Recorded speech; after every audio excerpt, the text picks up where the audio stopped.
बाबरी विध्वंस मामले में सभी 32 आरोपियों को सीबीआई की विशेष अदालत ने बरी कर दिया है। आपको बता दें कि इन आरोपियों में लालकृष्ण आडवाणी, उमा भारती और जोशी समेत कई बड़े नाम शामिल थे। लेकिन इस मामले में सीबीआई कोर्ट ने अपना अंतिम फैसला सुना दिया है। इस अंतिम फैसले में सीबीआई की विशेष अदालत ने क्या कुछ कहा है, ये आपको बता। बाबरी विध्वंस केस में आरोपी सभी 32 आरोपियों को लखनऊ की सीबीआई अदालत ने बरी कर दिया है। कोर्ट ने कहा कि विध्वंस की घटना पूर्व नियोजित नहीं थी, यह अचानक हुई थी।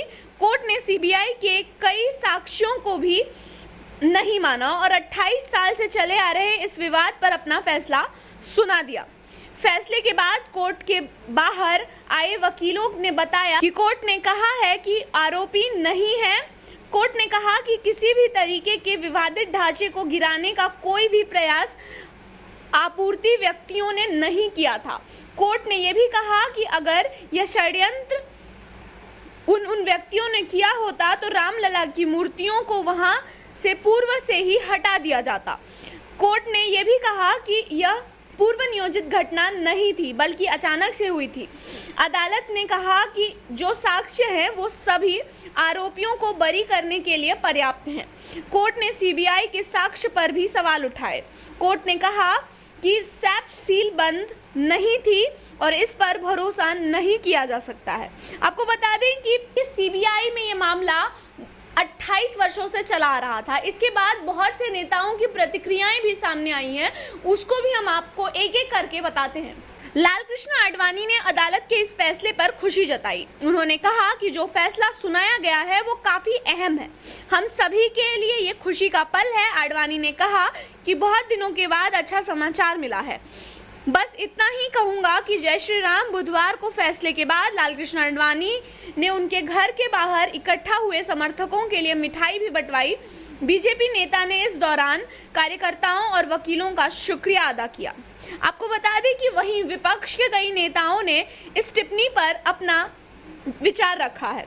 मार्क्सवादी कम्युनिस्ट पार्टी के महासचिव सीताराम येचुरी ने मामले में आए फैसले पर मजाक बताया है। उन्होंने ट्वीट कर ये कहा कि बाबरी मस्जिद के विध्वंस का आपराधिक अभियोग जिन लोगों पर था वे सब बरी हो गए हैं। एक मस्जिद खुद ही गिर गई। उस समय के सुप्रीम कोर्ट के मुख्य न्यायाधीश के अध्यक्षता वाली संवैधानिक पीठ ने इस कानून का भयावह उल्लंघन बताया था। अब ये फैसला शर्मनाक है। वहीं ओवैसी ने भी एक ट्वीट किया। उन्होंने उस ट्वीट में लिखा, वही कातिल वही मुंसिफ, अदालत भी उसी की, वो शहीद बहुत से फैसलों में, अब तरफदारी भी वही करते हैं। तो आपको बता दें कि बाबरी विध्वंस मामले में अब फैसला आ चुका है। इस फैसले का इंतजार लगभग 28 सालों से था।